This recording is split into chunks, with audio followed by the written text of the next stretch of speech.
Hello everybody, Miss McCann here from the English department, and I'm going to be reading chapter 9, The Midnight Duel. And after I finish reading, I'm going to give you a little activity you can be doing at home. So I hope you're all safe and well, and I'm going to kick off this next chapter. So, Harry had never believed he would meet a boy he hated more than Dudley. But that was before he met Draco Malfoy. Still, first-year Gryffindors only had potions with the Slytherins, so they didn't have to put up with Malfoy much, or at least they didn't until they spotted a notice pinned on the Gryffindor common room, which made them all groan. Flying lessons would be starting on Thursday, and Gryffindor and Slytherin would be learning together. Typical, said Harry darkly. Just what I always wanted. To make a fool of myself on a broomstick in front of Malfoy. He's been looking forward to learning to fly for more than anything else. You don't know you'll make a fool of yourself, said Ron reasonably. Anyway, I know Malfoy is always going on about how he's good at Quidditch, but I bet that's all talk. Malfoy certainly did talk a lot about flying.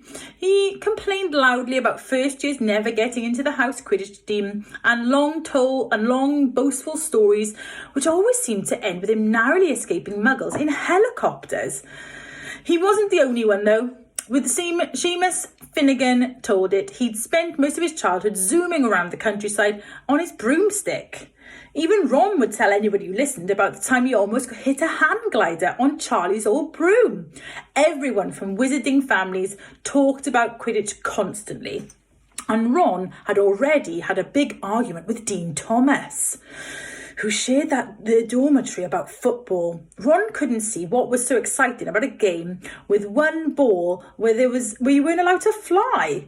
Harry had caught Ron prodding Dean's poster of West Ham football team, trying to make the players move. Neville had never been on a broomstick in his life because his grandmother had never let him near one. Privately, Harry felt she'd had good reason to, because Neville managed to have an extraordinary number of accidents, even with both feet on the ground. Hermione Granger was almost as nervous about flying as Neville was. There was something you couldn't learn by heart out of a book. Not that she hadn't tried. At breakfast on Thursday, she bored them all stupid with flying tips she'd got out of the library, a book called Quidditch Through the Ages. Neville was hanging on to every word, desperate for anything that might help him hang on to his broomstick later. But everybody else was very pleased when Hermione's lecture was interrupted by the arrival of the post. Harry hadn't had a single letter since Hagrid's note, something that Malfoy had been quick to notice, of course. Malfoy's eagle owl was always bringing him packages of sweets from home, which he opened gloatingly at the Slytherin table. A barn owl brought Neville a small package from his grandmother. He opened it excitedly and showed them a glass ball the size of a large marble, which seemed to be full of white smoke. "It's a remember-all," he explained. "Gran knows I forget things. This tells you if there's something you've forgotten to do. Look, and you hold it tight like this and it turns red." Oh, and his face fell because the remember-all had suddenly glowed scarlet. "You've forgotten something." Neville was trying to remember what he'd forgotten, but Draco Malfoy, who was passing the Gryffindor table, snatched the remember-all out of his hand. Harry and Ron jumped to their feet. They were half hoping for a reason to fight Malfoy, but Professor McGonagall, who could spot trouble quicker than any other teacher in the school, was there in a flash. "What's going on?" "Malfoy's got my remember-all, Professor." Scowling, Malfoy quickly dropped the remember-all back on the table. "Just looking," he said, and he sloped away with Crabbe and Goyle behind him. At 3:30 that afternoon, Harry, Ron and the other Gryffindors hurried down the front steps to the grounds for the first flying lesson. It was a clear, breezy day, and the grass rippled under their feet as they marched down the sloping lawns towards a smooth lawn on the opposite side of the grounds to the Forbidden Forest, whose trees were swaying darkly in the distance. The Slytherins were already there, and so were 20 broomsticks lying in neat lines on the ground. Harry had heard Fred and George Weasley complain about the school brooms, saying that some of them started to vibrate when you flew too high or always flew slightly to the left. Their teacher, Madame Hooch, arrived. She had short, grey hair and yellow eyes like a hawk. "Well, what are you all waiting for?" she barked. Everyone stand by a broomstick. Come on, hurry up. Harry glanced down at his broom. It was old and had some twigs stick out at odd angles. Stick out your right hand over your broom, called Madame Hooch at the front, and say up. And everybody shouted up. Harry's broom jumped into his hands at once, but it was one of the only few that did. Hermione Granger had simply rolled over onto its side of the ground, and Neville's hadn't moved at all. Perhaps brooms are like horses. They can tell when you're afraid, thought Harry. There was a quaver in Neville's voice that had that only too clearly he wanted to keep his feet on the ground. Madame Hooch then showed them how to mount their brooms without sliding off the end, and walked up and down the rows correcting their grips. Harry and Ron were delighted when she told Malfoy he'd been doing it wrong for years. Now, when I blow my whistle, you kick off the grounds hard, said Madame Hooch. Keep your broom steady, raise a few feet, and then come straight back down by leaning forward slightly. On my whistle, 3, 2... But Neville, nervous and jumpy and frightened of being left on the ground, pushed off hard before the whistle had touched Madame Hooch's lips. Come back, boy, she shouted, but Neville was rising straight up like a cork shot out of a bottle. 12 feet, 20 feet. Harry saw his scared white little face look down on the ground, falling away, saw him slip sideways off the broom, and wham! A thud and a nasty crack, and Neville lay face down on the grass in a heap. His broomstick was still rising higher and higher and started to drift lazily towards the forbidden forest and out of sight. Madame Hooch was bending over Neville, her face as white as his. Broken wrist, Harry heard her mutter. Come on, boy, it's all right. Up you get. She turned to the rest of the class. None of you is to move while I take this boy to the hospital wing. You leave those brooms where they are, or you'll be out of Hogwarts before you can say Quidditch. Come on, dear. Neville, his face tear-streaked, clutching his wrist, hobbled off with Madame Hooch, who had her arm around him. No sooner were they out of earshot than Malfoy burst into laughter. Did you see his face? The great lump. The other Slytherins joined in. Shut up, Malfoy, snapped Pavarotti Patil.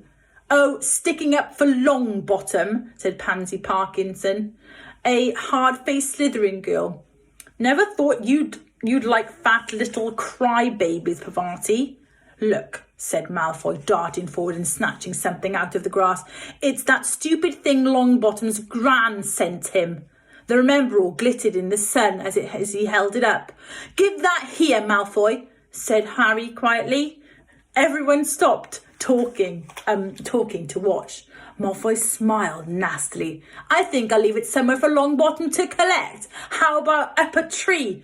Give it here, Harry yelled. But Malfoy had leapt onto his broomstick and taken off. He hadn't been lying. He could fly. Well, hovering level with the topmost branches of an oak, he called. Come on, get it, Potter! Harry grabbed his broom. No, shouted Hermione Granger. Madame Hooch told us to not move. You'll get us all into trouble. Harry ignored her. Blood was pounding in his ears. He mounted the broom and kicked hard against the ground, and up he soared. Air rushed through his hair and his robes whipped out behind him. And in a rush of fierce joy, he realised he'd found something he could do without being taught. This was easy. This was wonderful. He pulled his broomstick up a little and took it even higher, and heard screams and gasps of girls back on the ground and an admiring whoop from Ron.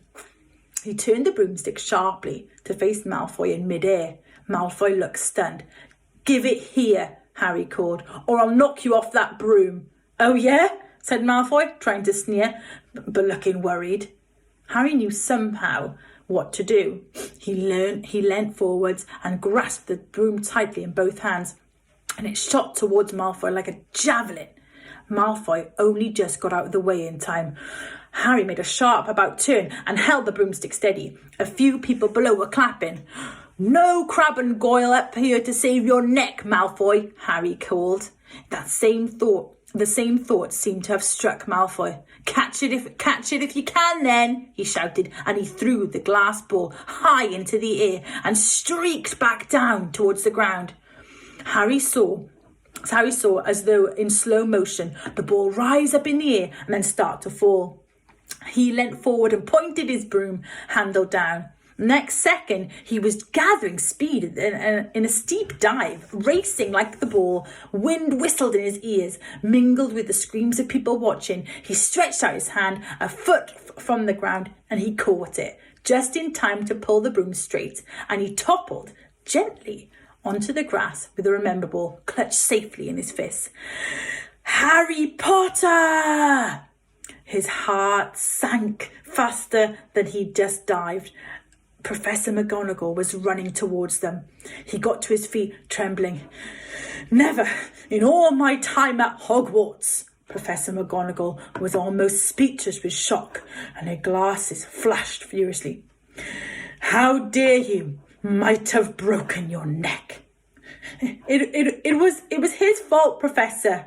"Be quiet, Miss Patel." But Malfoy." "That's enough, Mr. Weasley. Potter, follow me."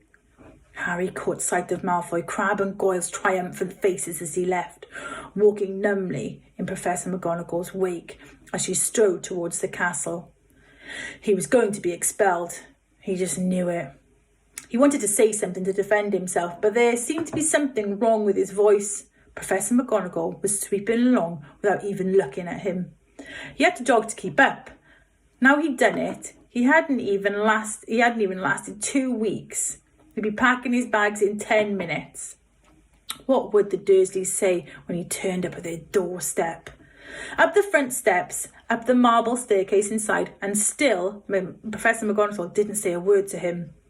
She wrenched open the doors and marched along corridors with Harry trotting miserably behind her. Maybe she was taking him to Dumbledore. He thought of Hagrid, expelled but allowed to stay on as gamekeeper. Perhaps he could be Hagrid's assistant. His stomach twisted as he imagined it, watching Ron and the others become wizards while he slumped around the grounds carrying Hagrid's bag. Professor McGonagall stopped outside a classroom. She opened the door and poked her head inside. "Excuse me, Professor Flitwick, could I borrow wood for a moment?" "Wood?" Thought Harry, bewildered. Was wood a cane she was going to use on him? But wood turned out to be a person. A burly 5th-year boy who came out of Flintwood's class looked confused. "Follow me, you two," said Professor McGonagall, and they marched up the corridor, Wood looking curiously at Harry. "In here." Professor McGonagall pointed them into the classroom, which was empty except for Peeves, who was busy writing rude words on the blackboard. "Out, Peeves," she barked. Peeves threw the chalk into the bin, which clanged loudly, and he swooped out cursing. Professor McGonagall slammed the door behind him and turned to face the two boys. "Potter, this is Oliver Wood. Wood, I found you a seeker."